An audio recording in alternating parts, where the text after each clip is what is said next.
gaslit streets, the clatter of iron wheels on cobblestone, and the sound of distant bells tolling the midnight hour in a sleepless city. You're standing at the edge of London, Victorian Britain, at its peaks, rounded by horse-drawn carriages, soot-smudged chimneys, and an absolutely unrelenting buzz of civilization. And, much like you, this entire city cannot fall asleep. You pull your coat a little tighter against the chill. It's late, but the streets are very much awake. Above you, shop signs creak in the wind, and somewhere nearby, a cat yowls like it's auditioning for a haunted opera. Gaslights sputter along the alleyways, casting a wavering, golden shimmer on puddles that haven't quite dried from the afternoon drizzle. You're tired, but not the kind of tired that lets you drift off peacefully. It's the buzzing, eye-twitching kind. The kind that makes the mattress feel wrong, the blankets too heavy, and your thoughts louder than the local street vendors. Victorian cities, especially London, were plagued with sleeplessness. You might think of insomnia as a modern ailment, linked to blue screens and triple-shot espressos, but it turns out the Victorians were equally haunted by wakefulness.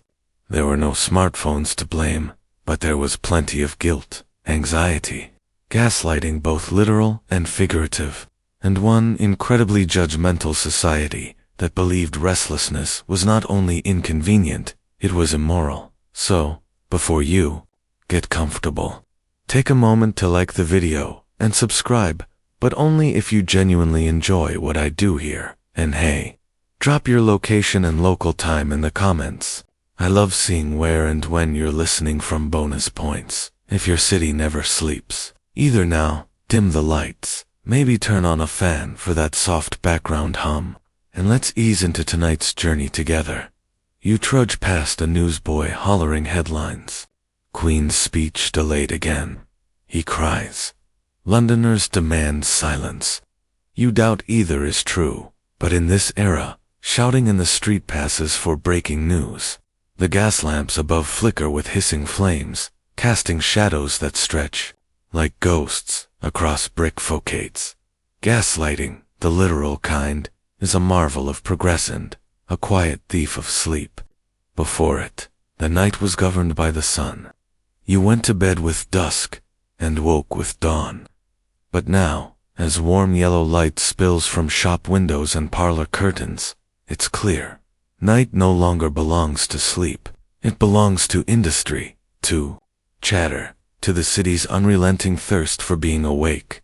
The introduction of gaslight extended waking hours, and for the first time, people could work, read, gossip, or obsessively polish silverware long after the sun went down. Historians still argue whether this innovation truly led to widespread insomnia, or whether it just made people notice their restlessness more. Either way, your eyelids sag, but your brain doesn't cooperate. You stop by a corner cafe.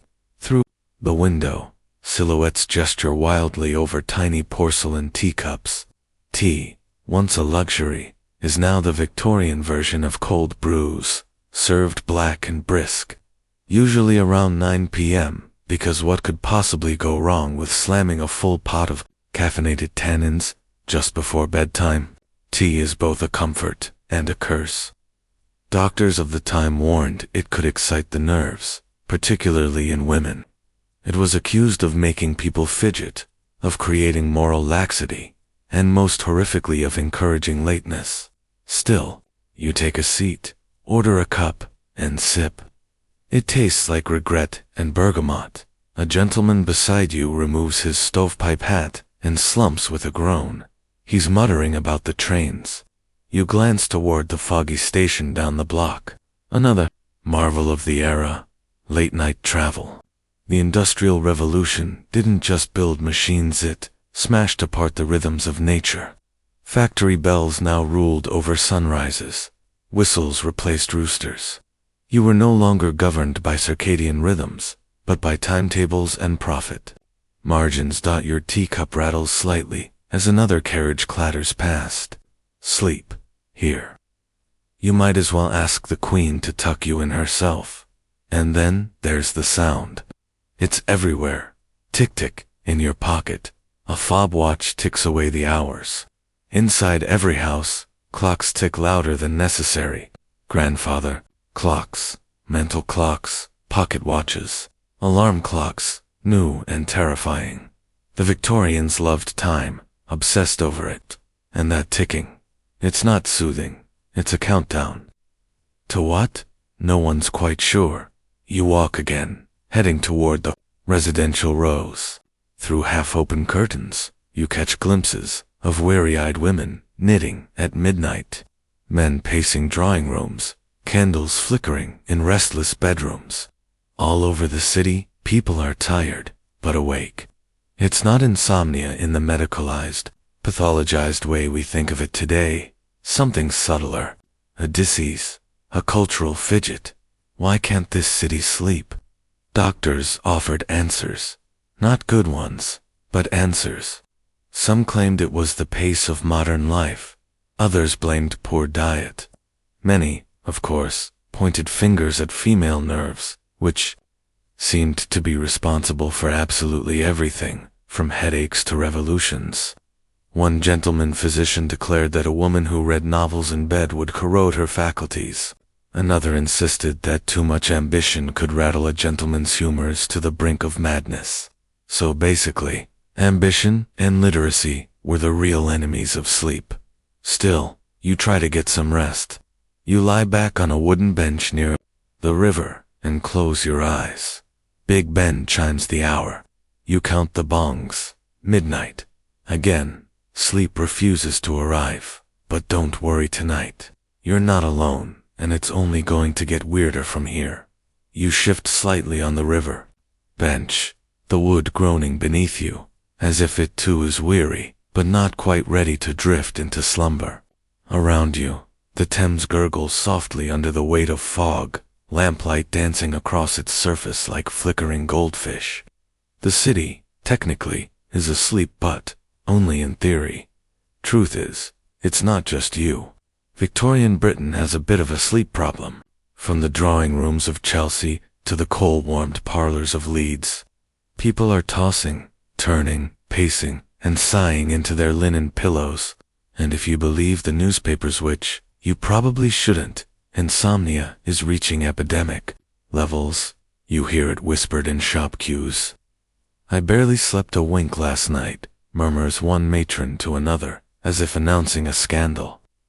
At dinner parties, men compare who stayed up later reading parliamentary transcripts, as if sleeplessness is a competitive sport. Even the chimney sweeps are yawning more than usual, though, to be fair, they might just be trying to avoid sweeping. The sounds of urban life don't help. The clatter of hooves, the grind of wagon wheels, a neighbor's coughing fit echoing through shared walls. And, if you live near a factory, and who doesn't, really? You've got steam whistles blasting at all hours. Sleep becomes less a biological certainty and more a luxury one. Fewer and fewer people can afford. Let's take your hypothetical Victorian self and put you in a modest terraced home somewhere in Manchester. You're lying in bed, which is actually a straw-stuffed mattress on a wooden frame, listening to the wind whistle through the ill-fitted window panes. Your bed creaks every time you breathe. Your feet are cold. And the couple next door has just begun arguing. Again, you roll over and try to ignore the clock, ticking in the corner. Tick, tick, tick, like a tiny, persistent hammer, reminding you that you have to be up in 5 hours to work in a textile mill that smells vaguely of boiled cabbage and despair. Victorian doctors, alarmed by this trend, began writing furiously about the dangers of urban sleeplessness. One 1852 pamphlet declared that the rising incidence of insomnia could cripple the empire, though how precisely it would do so was never explained. Another physician claimed that railways had dislodged the human spirit from its natural rhythms, which sounds dramatic until you consider that the trains did run at night and did rattle every building within 3 miles. Historians still argue whether insomnia was actually increasing during this period, or whether Victorians had simply become more obsessed with documenting and diagnosing it. After all, this is the same era that gave us diagnoses like train spine, desk madness, and bicycle face. So you, like many others, do what you can. You brew a cup of sleeping draught, which is a poetic way of saying lukewarm, milk mixed with questionable herbs and an eye-watering shot of brandy. It doesn't help. Now your stomach is gurgling alongside the river. You try counting sheep, but in your mind, the sheep are wearing waistcoats and monocles, and they keep quoting Tennyson, which is unsettling. You try prayer. You try poetry. You try punching the pillow into a different shape, which just makes the ticking clock sound louder. The truth is, Victorian life was loud, busy, and riddled with new pressures. Industrialization had replaced the pastoral calm of earlier centuries with the hum of machines, the glow of lamps, and the constant need to keep up. Whether you were a banker in your drawing room or a seamstress sharing a room with 6 others, your nervous system was on high alert, and no one had invented melatonin yet. You pace. Your bare feet slap softly against a cold wood floor. In your head, you begin composing imaginary letters to Queen Victoria, suggesting a royal decree banning all clocks after 9 p.m. You don't send it, obviously. You're not that sleep-deprived yet. Even the newspapers have caught on. One particularly dramatic editorial from 1873 declared that Londoners were enthralled by the tyranny of the night, and called for, "You wake up or, more accurately, you stop pretending to sleep. The gray dawn hasn't arrived yet, but you're already on your second yawn of the hour. The gas lamps outside are still flickering, the sky an inky soup, and your pillow has decided to impersonate a bag of rocks, somewhere." Church bells chime 3 times, as if to remind you that yes, you are still quite awake, and no, this is not a charming dream sequence. Welcome to the Victorian moral panic over staying up late. You sit up in bed, rub your temples, and try to figure out what, exactly, you've done wrong.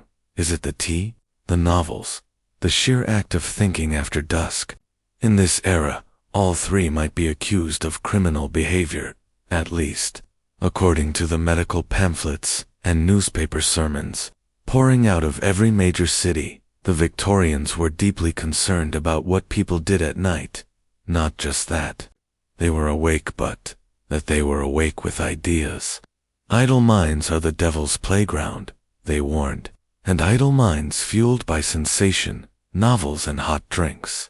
Well, that's practically a crime spree. A popular theory among moral reformers at the time was that nighttime wakefulness was a sign of spiritual weakness. After all, a truly virtuous person would sleep like a baby obedient to God and digestion. But if you were awake, restless, creative, then clearly something had gone terribly wrong in your soul. You stretch and wander across your tiny parlor. A pamphlet flutters to the floor, one of the many handed out by do-gooders warning about the dangers of reading by candlelight. Not because it might burn your house down, but because it would overstimulate your imagination and ruin your moral constitution. You pick it up. The headline reads, "The Night Brain, a Menace to Self and Society." Catchy. Victorian doctors began linking insomnia to bad behavior, or what they considered bad behavior: reading romance novels, drinking tea, engaging in intellectual conversation after dinner, and, of course, the rising popularity of women's education, which was blamed for just about everything, from tooth decay to crop failure. Historians still argue whether these claims were genuinely believed, or just convenient ways to police gender roles. But one thing's certain: being a woman who stayed up too late in the 1880s was suspicious at best, and diagnosable at worst. Let's say you're a young woman named Margaret, and you've just finished a 3-hour book club where you dared to discuss Darwin. You're lying in bed now, eyes wide, mind buzzing, wondering if human evolution includes ever getting 8 hours of sleep again. The medical books say your brain is overexcited. You're advised to avoid conversation after 7 p.m., refrain from reading anything other than the Psalms, and, if possible, avoid spicy food, strong emotion, and the color red, because, apparently, red makes you rebellious and rebelliously awake. Men didn't escape this scolding either. Gentlemen who read too much poetry or worked too many hours were cautioned that they were damaging their mental fortitude and reducing their manly essence, which sounds dramatic until you remember that Victorian society was already one silk cravat away from a nervous breakdown. Still can't sleep? You might try consulting a physician. He'll ask how many novels you've read this week. If the answer is more than 2, you'll be told to take long walks in the countryside, and if that doesn't help, consider an extended stay in Switzerland. Unfortunately, your finances suggest you can barely afford a new pair of boots, let alone a Swiss holiday. One noted doctor even warned that the popular practice of hosting dinner parties after dark could unsettle the digestion and the morals alike. So now even your social life is a threat to your dreams. You return to your uncomfortable bed, lie flat on your back like a fainting Victorian heroine, and stare at the ceiling. The plaster is cracked. A spider scuttles by with more purpose than you currently possess. Through the wall, your neighbor's baby begins to cry. You sigh. Insomnia is bad enough, but being blamed for it is worse. Every pamphlet, every lecture, every stiff-collared expert insists it's your fault. You've overstimulated your imagination. You've dared to read a few extra chapters. You've had thoughts, possibly even progressive ones, after sundown. And so, the night becomes something to fear. Not because it's dark or dangerous, but because it's morally charged. Sleep is not just a necessity, but a virtue. Wakefulness, on the other hand, is suspect, especially if it's enjoyed. Of course, not everyone buys into this. The poets and painters whisper about divine insomnia, a kind of sacred wakefulness, where art and inspiration strike in the small hours. But even they keep that to themselves at dinner parties, lest someone accuse them of brain fever. You close your eyes and try again. Sleep doesn't come, but a thought does. Maybe it's not your imagination that's the problem. Maybe it's the world insisting that every moment must be productive, moral, or medically explained. The spider agrees, pausing on a rafter in solemn approval. You roll over and prepare to explore the next, even stranger thing the Victorians tried, in their quest to make the world sleep again. You wake up groggy and a bit suspicious of your own brain. You've had, at best, 90 disjointed minutes of sleep, most of which were spent dreaming that you were still awake. So really, nothing's changed. You stagger into the sitting room, light a candle with a shaky hand, and rummage through a cluttered cabinet filled with little glass bottles, half-labeled tins, and powders that probably expired during the Crimean War. This is your medicine shelf for, more accurately, your Victorian self's idea of a pharmacy. And tonight, you're going to try something strong, something syrupy, something that's almost definitely 60% alcohol and 40% opium. Welcome to the cozy, mildly terrifying world of laudanum. Laudanum was the go-to Victorian remedy for everything: coughs, colic, heartbreak, ambition, and, of course, insomnia. It was cheap, widely available, and came in a dainty bottle that looked like it belonged in a perfume shop. You uncork the vial. It smells faintly of cloves, desperation, and medical malpractice. You pour a little into a spoon, stir it into your sleep draught, and sip. The bitterness is immediate, thick, sharp, and strangely numbing. The back of your throat tingles. Your limbs start to feel heavier. You may or may not be melting. Back then, laudanum wasn't just accepted, was encouraged. It was sold at general stores, prescribed by doctors, and slipped into children's tonics with zero hesitation. One widely used baby medicine, Godfrey's cordial, was basically morphine in a bonnet. So yes, if you were a sleep-deprived Victorian parent, odds were high that everyone in the house was sedated. You settle into the armchair by the fire. Your heart slows. Your breathing evens out. You are either relaxing or being embalmed. It's hard to say. Historians still argue whether laudanum's widespread use was a calculated public health strategy or just a convenient accident of empire. After all, Britain controlled much of the global opium trade during this period. While Parliament debated ethics and foreign policy, the average citizen just wanted to fall asleep before sunrise, and opium worked, sort of. The trouble was, the more you used it, the more you needed, and the more you needed, the less it worked. And the less it worked, the more likely you were to end up staring at the ceiling in a dreamy stupor, halfway between rest and a Dickensian fever dream. But laudanum wasn't the only questionable option. You rifle through the cabinet again and find Dr. McMullen's elixir of peace.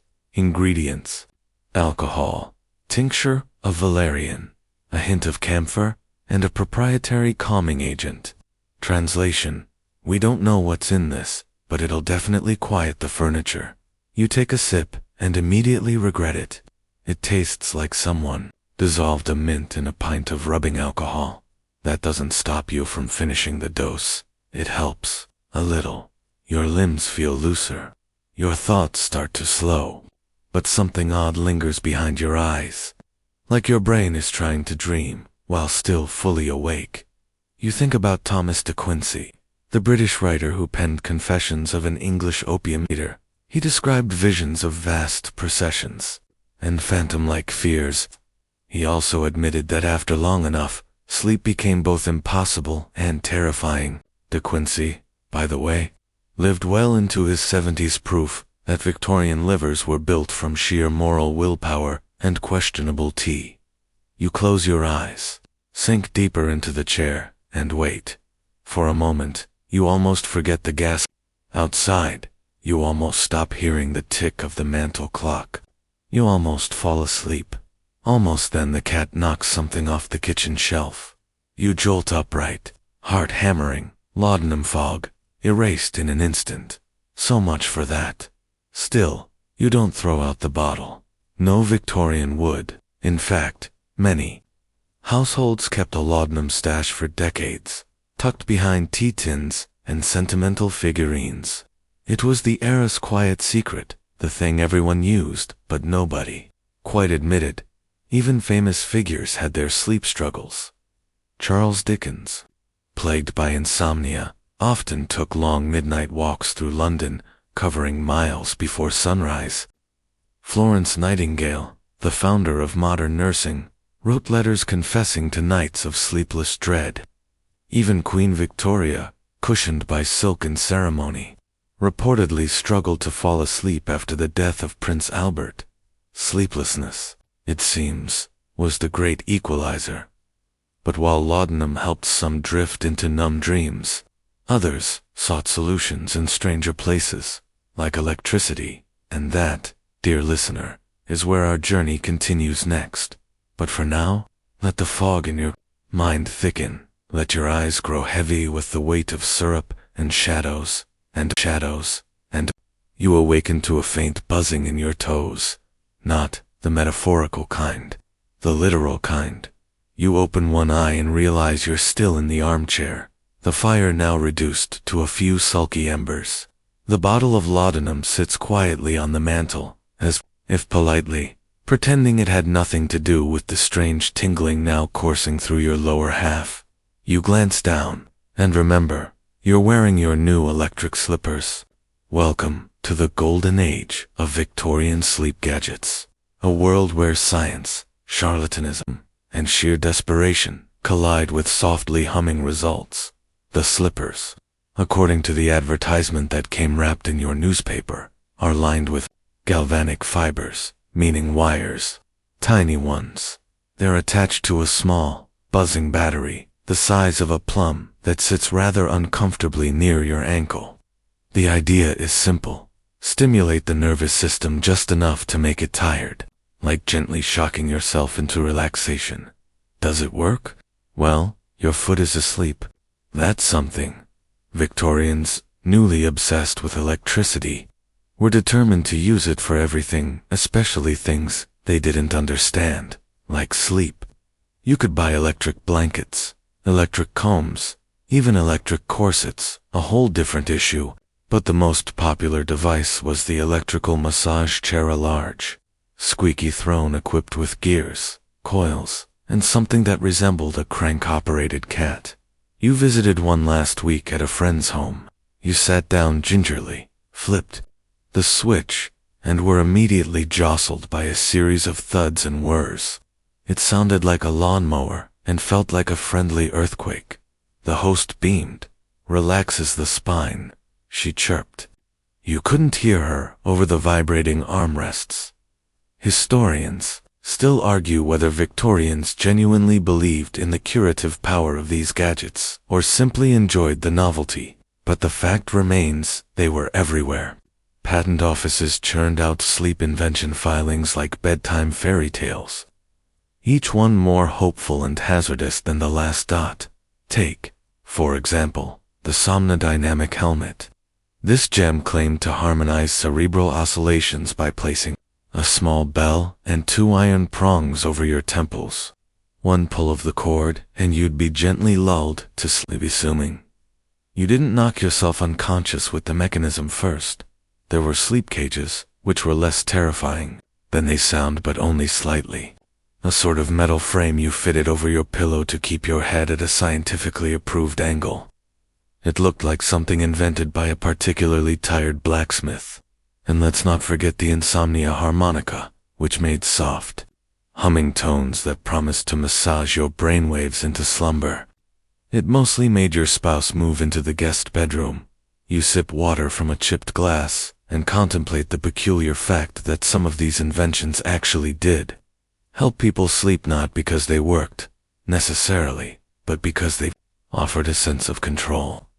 A sense that you were doing something, that maybe, just maybe, this strange brass harness or clockwork bonnet would tip the scale toward rest in a society obsessed with self-improvement and scientific progress. Sleep became yet another personal responsibility. If you couldn't fall asleep, it wasn't just misfortune, it was failure. So, people plugged in, strapped up, and turned knobs with hopeful abandon. You pull off the slippers.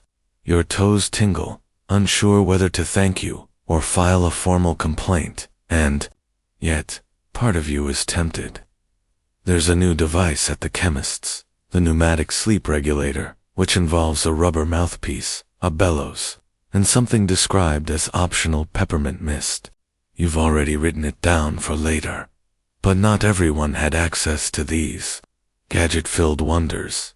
While the wealthy buzzed and hummed in their private parlors, the working class faced a different reality: noisy homes, cramped beds, and the hope that sheer exhaustion might finally do the trick. For now, though you lean back in the chair, wiggle your electrically confused feet, and gaze at the glowing embers in the fireplace. The clock ticks on. The slippers are silent now, but you suspect they're judging you. You're sitting at the breakfast table, or what passes for one, a small wooden slab, half covered in last night's newspaper, and a fine layer of biscuit crumbs. Your fingers are still tingling slightly from the electric slippers, and your neck feels like it was gently pummeled by a spring-loaded Victorian chair. So naturally, you reach for the lavender water, a few drops on the wrists, a delicate pat behind the ears. You inhale deeply. It's supposed to be calming. A favorite of aristocrats and anxious royals alike. Lavender water, chamomile, sachets, pillow pomanders, filled with crushed rose petals and dried hops. For the upper classes, sleep was not just a necessity, was a curated experience. You gaze longingly at the ad for one of those aristocratic mattresses, horsehair stuffed, duck feather topped, imported from Vienna. Yours is mostly straw and oddly pokey in the middle. You close the paper and rub your eyes. Even royalty couldn't quite escape the insomnia epidemic.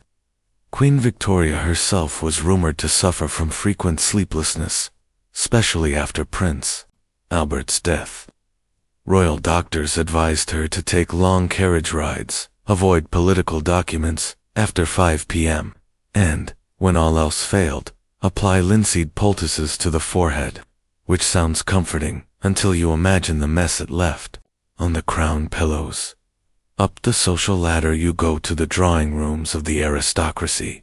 Here, sleep is practically a lifestyle brand.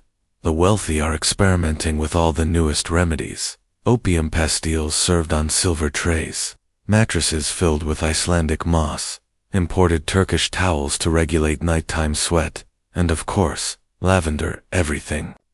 There are whispers that Prince Leopold takes valerian root tea laced with gin, and the Countess of Exeter has a personal herbalist who sings softly to her sleeping tinctures to calm their vibrations.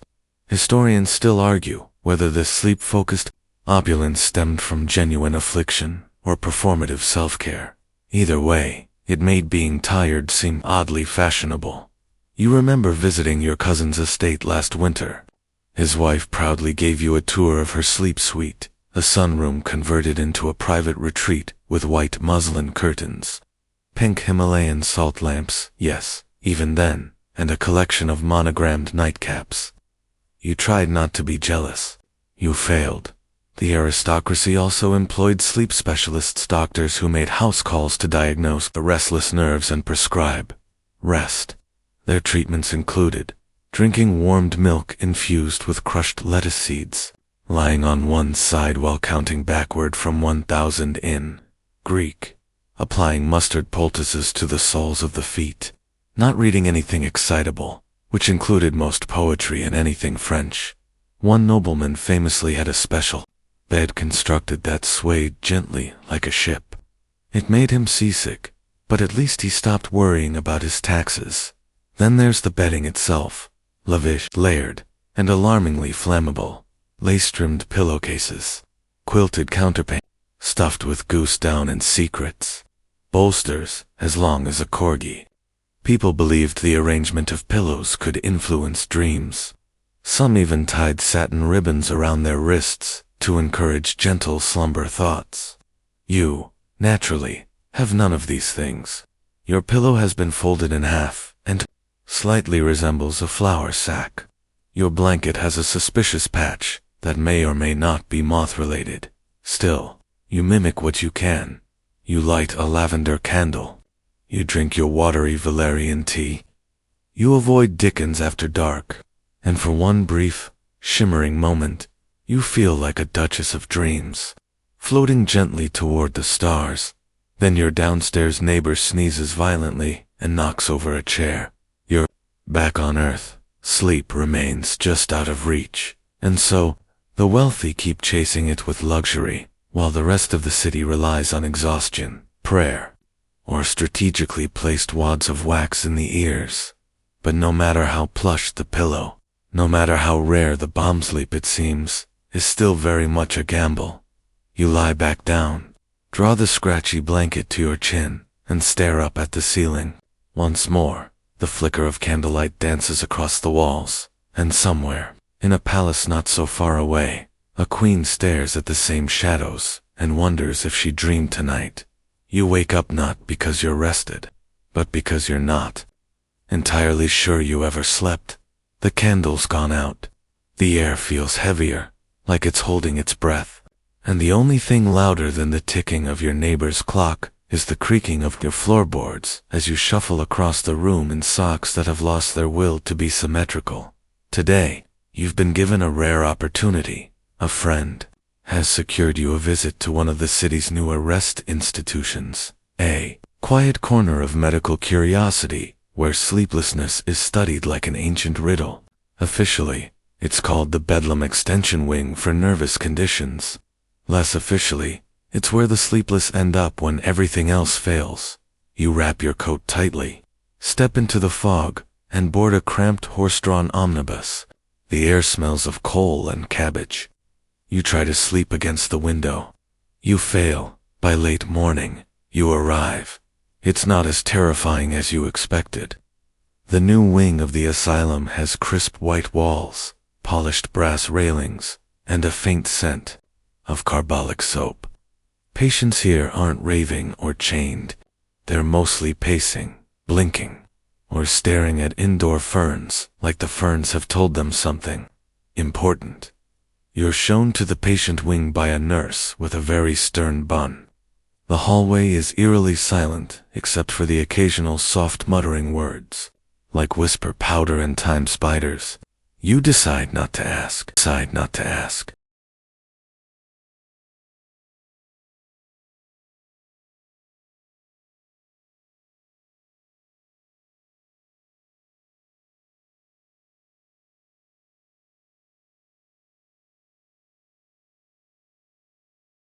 Here, insomnia isn't just a symptom, it's the whole problem.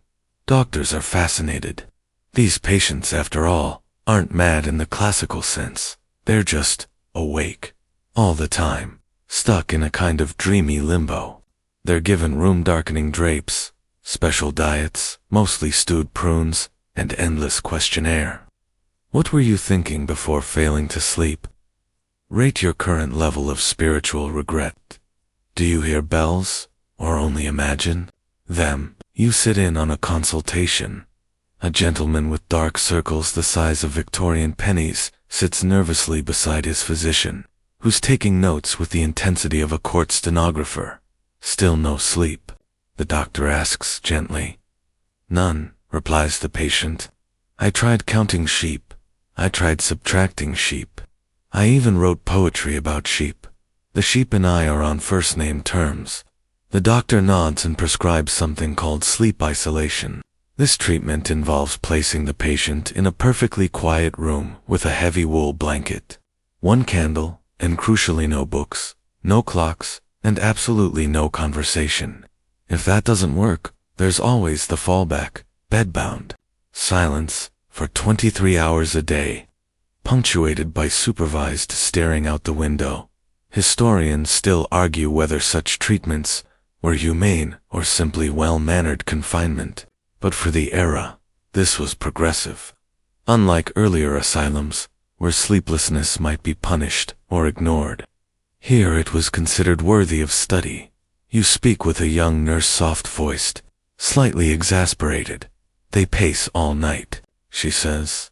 One gentleman walks exactly 42 steps down the hall, turns, and walks 42 steps back. We think it's self-soothing, or maybe a secret code. You nod solemnly. You meet another patient, Miss Haversley, who insists she hasn't slept since 1878. She's cheerful, oddly. Sleep is overrated, she says. Dreams are so loud. I prefer thinking softly instead. She knits tiny mittens for imaginary kittens. Her room smells like lavender and cloves. The doctor explains that many insomnia patients experience nocturnal distortion, a warping of time, sound, and thought that makes the night feel like it lasts forever. It's not madness, he assures you, more like a mental echo chamber. You wonder how long it takes for thoughts to start repeating themselves. Back in the hallway, you pass a man standing very still, staring at a doorknob. When you ask if he's all right, he whispers, I'm timing the creaks. Fair enough. Before you leave, you're offered a pamphlet, The Insomniac's Companion, a gentle guide to nighttime peace. It contains exercises such as staring into flame and naming regrets, holding one's breath until the mind quiets, and imagining oneself as a large, sleepy swan. You pocket it politely. You step outside into the cold again. The contrast between the clinical stillness of the asylum and the restless churn of the street is staggering. Children shout. Carts clatter. Somewhere a man is yelling about oysters. You head home, slowly, thoughtfully. Sleep, you realize, has become something else entirely. Not just rest, not just health, but a pursuit fraught with status, shame, and science. The asylum is trying to understand it. You're just trying to survive it. You hang your coat, draw the curtains, and lie back down. And just before drifting off though, Of course, you wonder if somewhere Miss Haversley is still knitting, invisible, cat mittens by moonlight. You're home now, nestled under your scratchy blanket that smells faintly of chimney soot and camphor. You stare at the ceiling and wonder, vaguely, if that ceiling has watched you fail to sleep every night for a month now. Probably. It's getting personal. Tonight, you decide to try something different. Something simpler. No tonics, no buzzing, slippers, no bell-rigged sleep helmets. Tonight, you're going to eat your way to slumber. Welcome to the deliciously questionable realm of Victorian sleep diets where doctors, pamphlet, and your aunt, with strong opinions, all swear that your supper could mean the difference between a peaceful night and a mental tailspin. You pad softly into your tiny kitchen, strike a match, and warm a bit of milk on the stove. You add a few crushed almonds, a pinch of nutmeg, and a spoonful of honey. This, you've been told, is a proven soporific. You take a cautious sip. It tastes like sleepy porridge with aspirations. The Victorians took their sleep diets very seriously. There were entire cookbooks devoted to nighttime nourishment. Gentle dishes like boiled lettuce soup, stewed celery, mashed turnip broth, and yes, onion tea. The general philosophy was to avoid spice, meat, and excitement. If a dish could make you cry or smile, it was probably too stimulating. You once attended a soothing supper at your cousin's home, where the main course was lukewarm barley water, followed by a single biscuit. It was like being punished by food, but the science of the time insisted that the stomach and the brain were deeply linked. Overstimulate one, and the other revolts. Sleep was seen as a digestive act. One must process one's day, like one processes a meal, slowly, quietly, and without surprise. Historians still argue whether these calming meals worked, or if people just passed out from boredom halfway through chewing. But Victorian doctors believed deeply in the power of a peaceful stomach.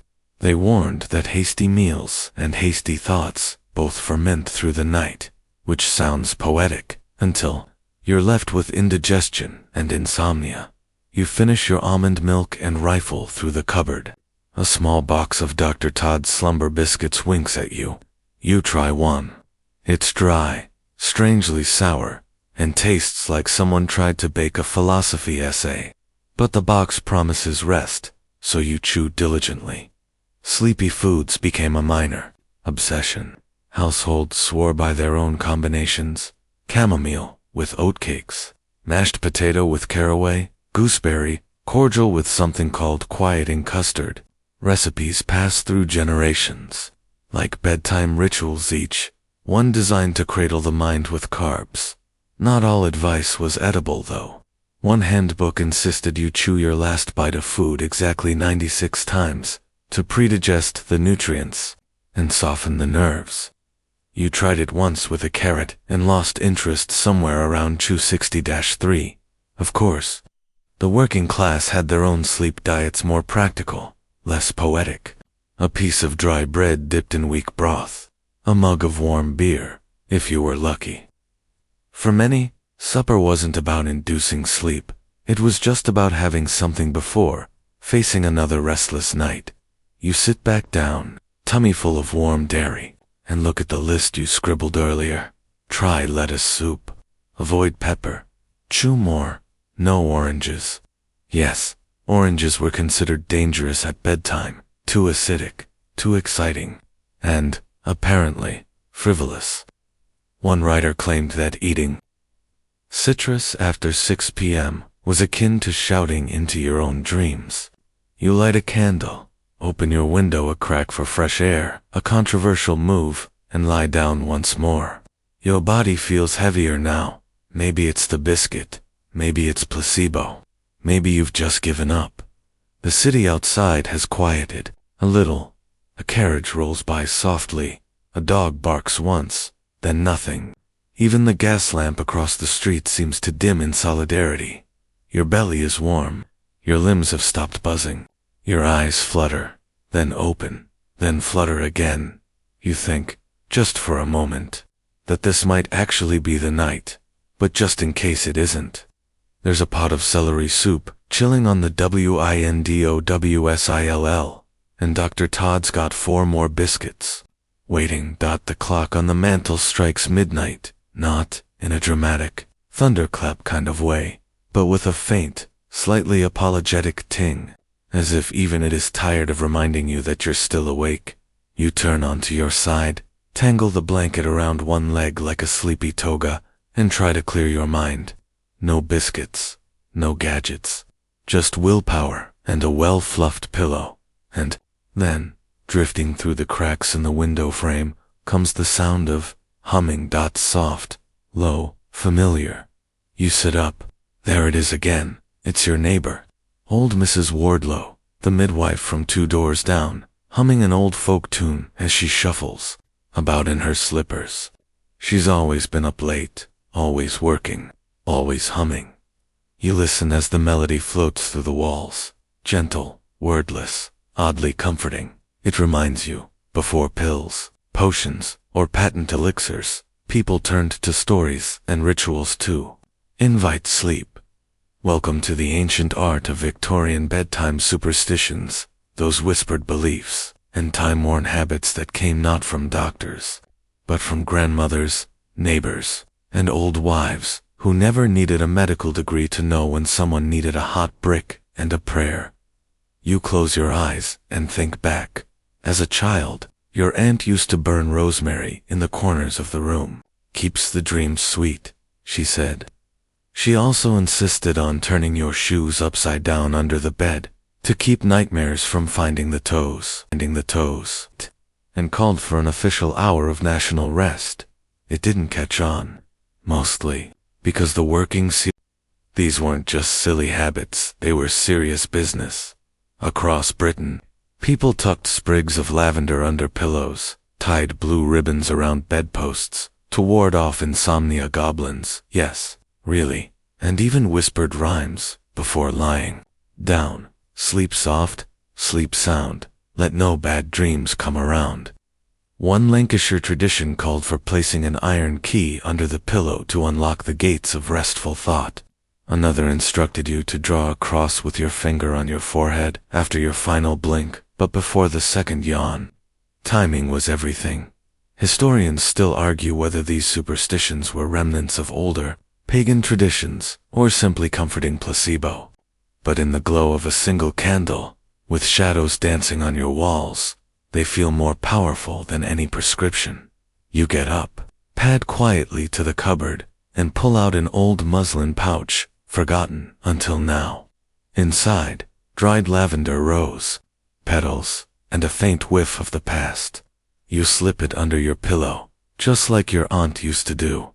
You pause, then, for no reason other than sentiment and superstition, you turn your socks inside. It's supposed to confuse the restless spirits. Or your toes. One of the two. These kinds of nighttime rituals weren't limited to the countryside. Even in cities, amid gas lamps and fog, people clung to little gestures of control. Kissing the doorknob before bed, knocking on wood 3 times, avoiding looking into mirrors after midnight, lest they reflect your worries back at you. Mrs. Wardlow hums again this time, a tune you recognize, an old lullaby about geese and stars and something about a sleepy shepherd. You feel the pull of it, not magical, exactly, but familiar, grounding. The superstitions worked, not because they were based in fact, but because they gave shape to the chaos of the mind.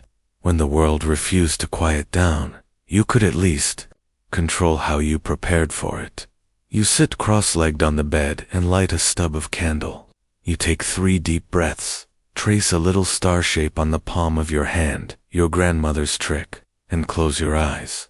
The flickering flame behind your eyelids creates little shapes, clouds, sheep, forgotten letters from friends you never quite replied to. You feel, not tired exactly, but soothed. You lie back down. You don't feel silly for trying. Not tonight. These old customs are woven into the fibers of your sleep struggle, handed down like lullabies, repeated not out of belief but out of hope. You think, for a moment, of the people across the city who are doing the same. Turning pillows 3 times, hiding quartz under their beds, or refusing to sleep with the window facing north. Maybe you're all connected by sleeplessness. Yes, but also by ritual, by the quiet comfort of doing something, anything. In the stillness, you hum Mrs. Wardlow's tune under your breath, just once. Then you pull the blanket higher and listen to the house creak, as if even the floorboards are dreaming. The wind has picked up now, brushing against the shutters with long, dragging fingers. You burrow deeper under your covers, warm beneath layers of wool, cotton, and at least one inexplicably itchy throw, knitted by someone with a vendetta against softness. The fire's out, the air is still, but your mind, very much not. So you do what thousands of other sleepless Victorians did. You reach for your journal, because tonight, it's time to write yourself to sleep. Victorian society prized self-reflection. Diaries weren't just for scandal or romance novels, they were seen as part of one's moral hygiene. Just as you brushed your teeth with charcoal powder and polished your boots before bed, you were expected to polish your soul a bit too. You open your small, leather-bound notebook, the one with the cracked spine and a few ink blots, where you spilled tea during a particularly dramatic entry about the neighbor's peacock. You dip your pen. The ink flows slowly, like the thoughts you're trying to untangle. You start with the basics, the weather, what you ate, the odd creaking sound from the chimney. That's definitely not rats, probably. And then the deeper stuff begins to bubble up. Worries, regrets, longings, the letter you meant to send, the reply you didn't know how to write, the thing you said that you wish you hadn't. Writing in the Victorian era was a kind of therapy well before therapy was fashionable or affordable. Entire manuals were published to guide you in proper, reflective journaling. They encouraged you to confess not only your day's activities, but your thought crimes as well. Jealousy, doubt, moments of laziness, excessive longing for cheese. Excessive. One famous etiquette book even advised young ladies to list all moral slips of the tongue before bed, noting what they should have said instead, as if you could rewrite your conscience into perfection. Historians still argue whether journaling genuinely helped people sleep better, or simply gave them another thing to obsess over. But one thing is certain. The Victorians believed that order on the page might mean order in the mind. You try to believe that too. Your pen scratches softly, filling the silence. Your hand cramps. Little link pens are not ergonomically friendly. You pause, flex your fingers, and try not to knock over the inkwell again like last Thursday. You glance at past entries. One is just a drawing of your own face with the word tired written 5 times in different styles. Another is a to-do list that includes, buy quieter socks, boil lettuce, consider becoming a hedgehog. Clearly, the journal is working. Victorian thinkers often linked insomnia with what they called excess of inner life. Too many thoughts, too many feelings. So journaling became an exorcism of sorts, a way to unload, itemize, and then, ideally, drift off as your soul yawned into silence. Of course, it didn't always work. Some nights, like this one, the more you write, the more you remember. A comment from a friend, the slow decay of a friendship, the feeling of something ending without really knowing why. But even that feels useful, like your thoughts have somewhere to sit now. Instead of pacing your brain in circles, you close the journal gently, place it on the bedside table next to your half-finished cup of barley water, and exhale. The page is full. You are not, but maybe you're a little lighter, and perhaps that's enough to help you drift closer to the edge of rest. Even if you don't quite fall, you've added another page to your life tonight quietly, honestly, without fanfare, a small ritual, ink-stained and sincere, and whether or not sleep follows, you've kept the chaos at bay for just a little while longer. You're awake again, not because of nightmares, or insomnia's usual parade of mental what-ifs, but because someone outside has decided that midnight is the perfect hour to sing sea shanties at full volume, badly. You groan softly, pull the pillow over your head. It doesn't help. The sailor seems to be locked in a spirited debate with a lamppost, so you get up, not with purpose, not with energy, just with resignation. You strike a match and light a new candle. Its small flame glows like a sleepy eye. The room flickers back to life. Desk, chair, cold floorboards, and the looming realization that you might simply never sleep again. What do you do when you're this tired? You go for a walk. Welcome to the Victorian nighttime promenade, an activity beloved by poets, philosophers, night watchmen, and people slowly losing their minds to sleeplessness. You wrap a scarf around your neck, grab your coat still faintly, smelling of mothballs and pipe smoke, and step out into the fog. The street is nearly empty. A thin mist curls around the cobbles. Your boots make soft tapping sounds that echo slightly in the stillness. Charles Dickens was famous for doing this. When insomnia struck, he'd wandered the streets of London for hours sometimes, until dawn, observing life at its quietest. He called it thinking through the boots. He believed the rhythm of walking settled the rhythm of thought. You turn left down a lane lit by a flickering gas lamp. The shadows here are thick and lazy. A cat watches you from a windowsill, unmoving, judging, always judging. You breathe deeply. The air is cold, but not sharp. It smells of coal smoke and wet stone. Somewhere, someone is baking bread. You feel like you've stepped into someone else's dream. Victorians had a complicated relationship with walking at night. It was considered slightly improperous, especially for women, but also somehow poetic. The kind of thing you'd do if you were in love, in mourning, or in a very long novel. Historians still argue whether these nighttime walks were medically helpful, or simply the last resort of people with too much brain noise. But the practice was popular enough to merit its own category in household medical guides. Moderate perambulation before sleep. You wander past shuttered shops and silent houses. Every so often, you see a light burning in an upstairs window. Another insomniac, perhaps, writing letters they'll never send. You pass a row of tidy townhouses. One has a candle burning in every room. Either they're very wealthy, or very afraid of the dark. You stop at a small bridge and lean against the stone. Below, the river slides past like a ribbon made of shadows. For a moment, you just exist. No ticking clocks, no biscuit crumbs, no to-do lists or Victorian dinner etiquette, or panicked thoughts about the state of your career or soul. Just you, the mist, and the slow thrum of footsteps that belong only to you. You hear the distant creak of a cartwheel. A stray dog lopes by, glancing at you with the weary solidarity of a fellow nighttime traveler. You nod, it nods. You are now best friends. In the quiet, your mind begins to ease. Thoughts unravel. Worries lose their shape. There's something about movement without direction that settles the body in ways a warm beverage never could. You remember a line you once read. Some dreams are walked, not slept. You stay out for another 10 minutes, maybe 20. Time has become soft again. When you finally return home, cheeks flushed and toes stiff, the sailor is gone. So is the shouting. The street is yours again. You hang up your coat, slide back into bed, and lie still. You haven't solved anything.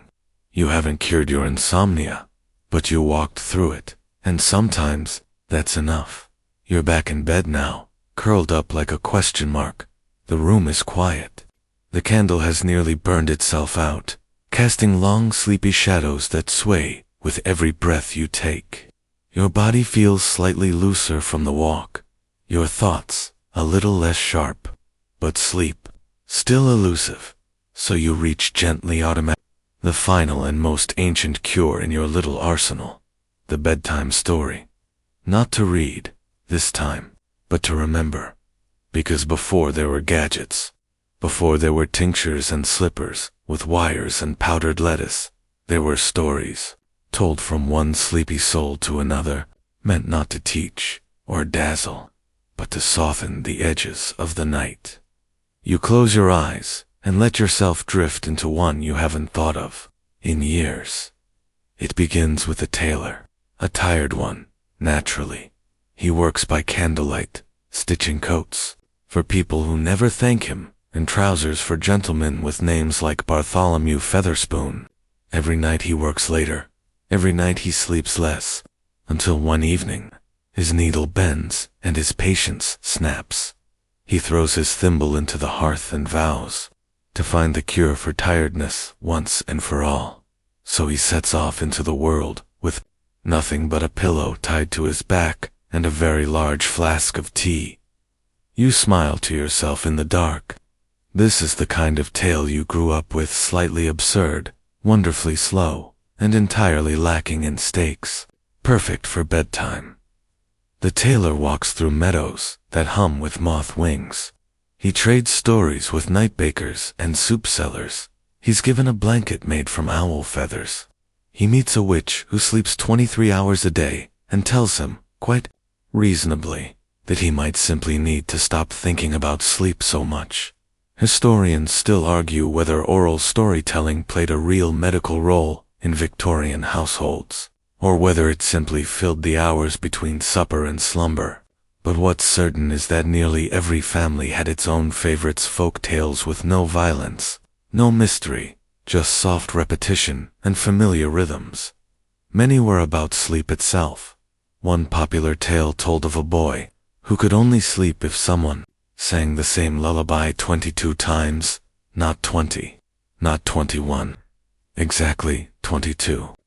The story ends, as you might guess, with the narrator snoring halfway through verse 18. Another followed a retired librarian who alphabetized his dreams before bed. He'd lie still, mentally filing every thought from A to Z, and never made it past cobbler. You remember these stories, not for their plots, but for their tone, their softness, their willingness to meander, their refusal to resolve anything in a world that demanded action and industry. The bedtime story offered an escape into stillness. You turn onto your side. The candle finally dies out with a faint pop. The darkness is full, now not heavy, just complete. You let the tailor keep walking somewhere in your mind, past dream birds and sleepy mountains. You imagine his pillow growing fluffier with every step. Eventually, in some distant corner of the tale, he'll find a village where everyone sleeps soundly, every night. Without effort, he'll be welcomed with a mug of something warm and tasteless, given a room with curtains that billow like breath, and finally, he'll fall asleep mid-button, still clutching his needle. You hope he makes it there, but you don't need to see it. The story is enough, the telling is enough, and maybe, just maybe, your own mind has softened a little at the edges. Thoughts move more slowly now, images blur. That strange pressure in your chest has eased. You're not asleep yet, but you're not entirely awake either. You take one deep breath, then another, and you let the tailor keep walking quietly, gently through the folds of your dreams. The room feels warmer now, though the fire has long since died, and the candle is nothing more than a faint scent of wax in the air. You're not sure whether you're awake or dreaming. Your limbs are heavy, your thoughts are soft, but you haven't drifted off entirely, so you do what any reasonable Victorian insomniac might do next. You pray, or, if not pray exactly, you attempt a ritual of nighttime reflection, which is basically the same thing, minus the guilt and incense. Victorian evenings, especially for the devout, or the nervously spirited Leffen, ended with a whispered sequence of thoughts aimed at clearing the soul for slumber. They called it examining one's conscience. You might call it very slow, very polite overthinking. You begin the process instinctively, a checklist of the day, not just what you did, but how you were. Did I raise my voice? Did I slouch? Did I secretly resent Mrs. Flanagan for winning the plum cake raffle? Yes, but only mildly. You run through the moments like beads on a rosary.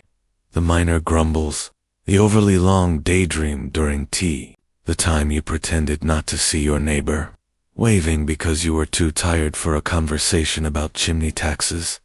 This nightly reflection was once considered essential moral hygiene, and not just for clergymen or school children. Industrialists, housewives, bankers, nearly everyone with a sense of propriety and an embroidered pillowcase kept a small book or mental ledger to quietly ask, "Was I good today?"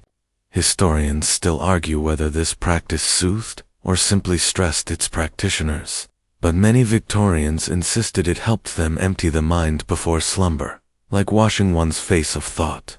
You think back on your little victories. You remembered to water the plants.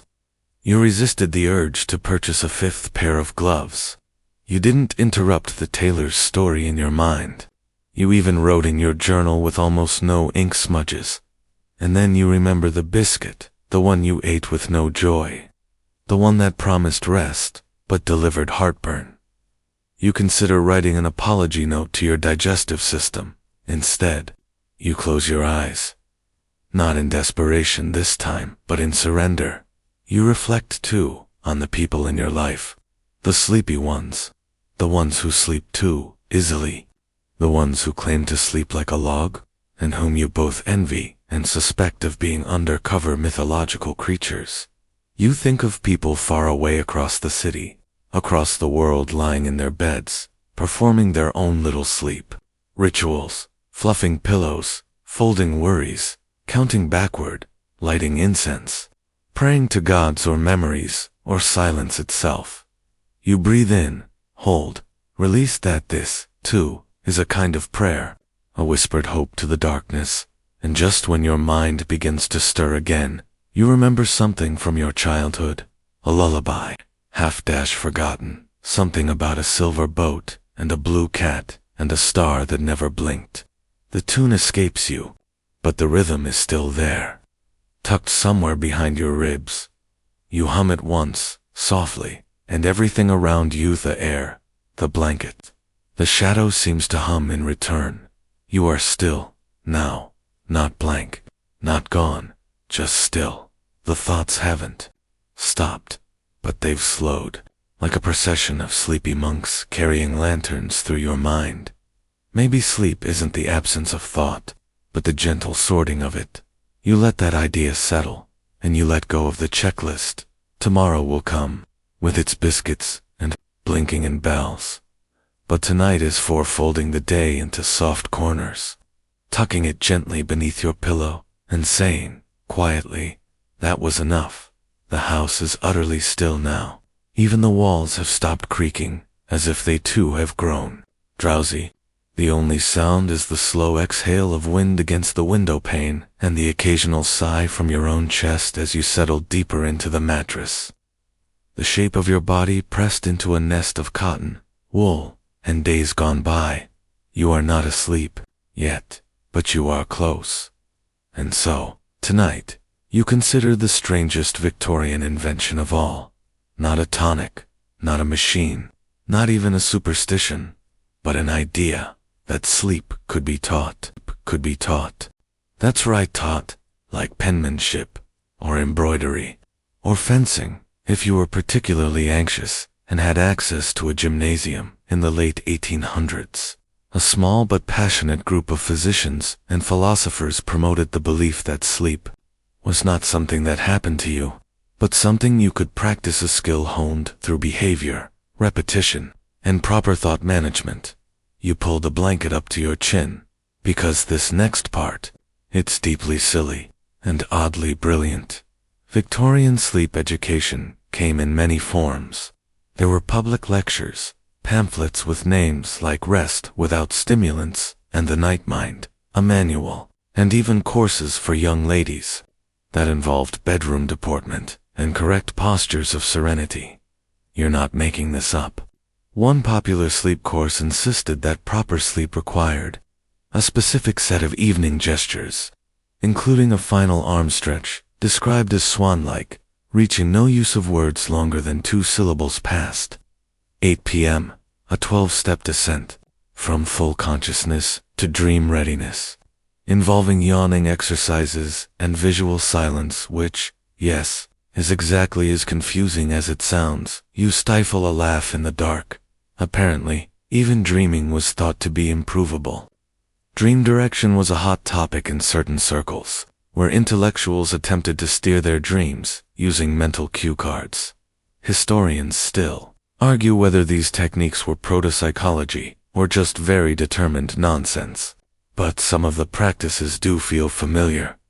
Breathing deeply, repeating a calming phrase, thinking of a safe place, a forest, a library, a slow train to nowhere. You decide to try their method. Start with posture. You lie flat, hands at your sides, like a very polite statue. This feels unnatural, so you shift. One arm above the head, one foot slightly out of the blanket. That's better now. Repeat a phrase. Something soft, something easy. You settle on. Quiet now. Quiet now. Quiet now. Your breath joins in. Quiet now. Out. Quiet now. The phrase begins to dissolve, like a sugar cube melting in tea. You try the visual silence exercise, which involves imagining a blank, velvety curtain being slowly drawn across the mind's eye. It sounds silly, but as you picture the heavy fabric lowering, your thoughts seem to dim a little. The light behind your eyelids softens. The final step. Release. The self-image, the guide says.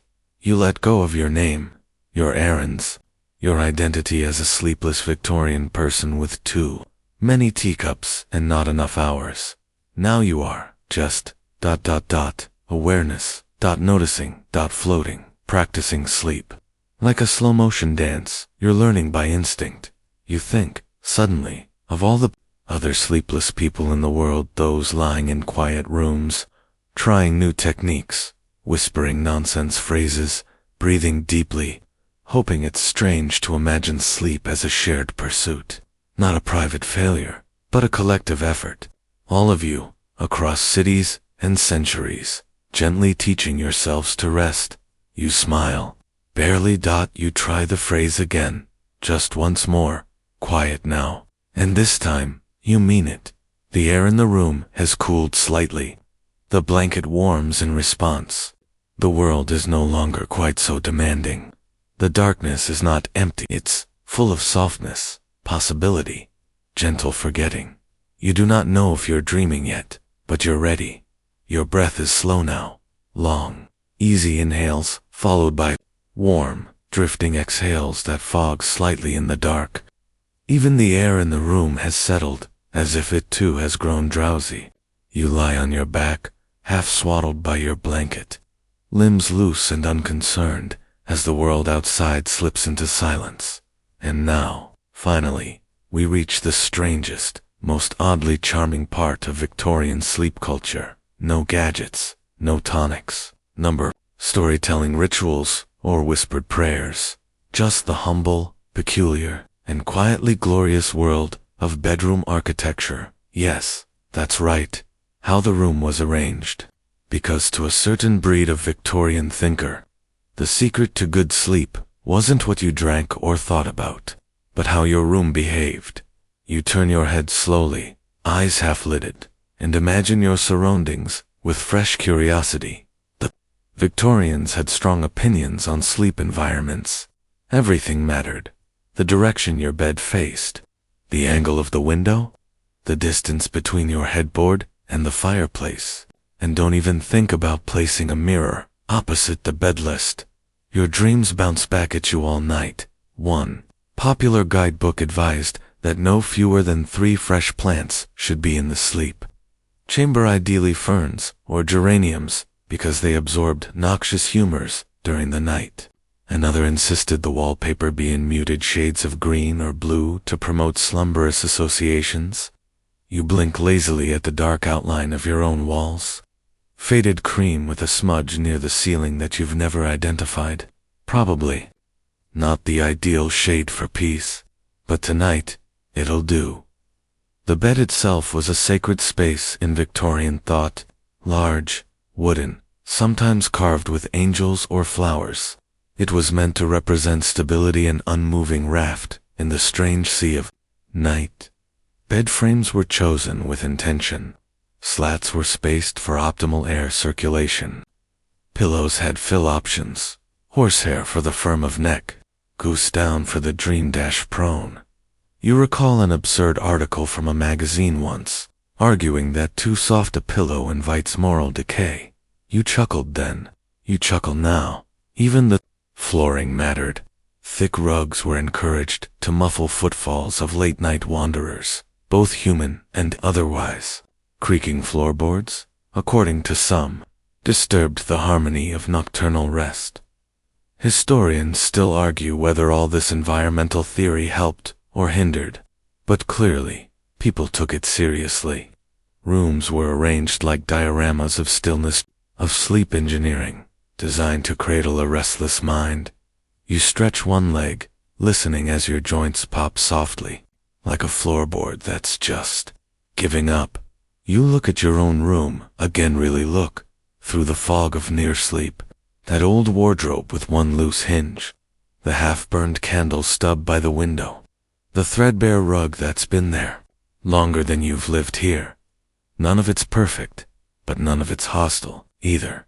It's your sleep space, earned occupied by 100 nights like this one, some quieter, some harder, all stitched together like a long, soft quilt of trying to sleep, trying to rest, trying to make peace with the tick of the clock and the hum of the brain.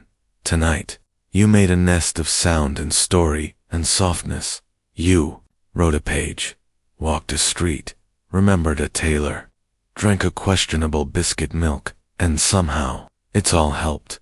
Because while sleep hasn't fully claimed you yet, it's close, closer than it's been in days. The world is still here, but for the first time tonight, it feels like it can wait. You pull the blanket up just a little more, and you allow yourself to fade, to drift, to let the room, the night, and the 1,000 tiny choices of comfort hold. You dot just for a while. You've made it through another night.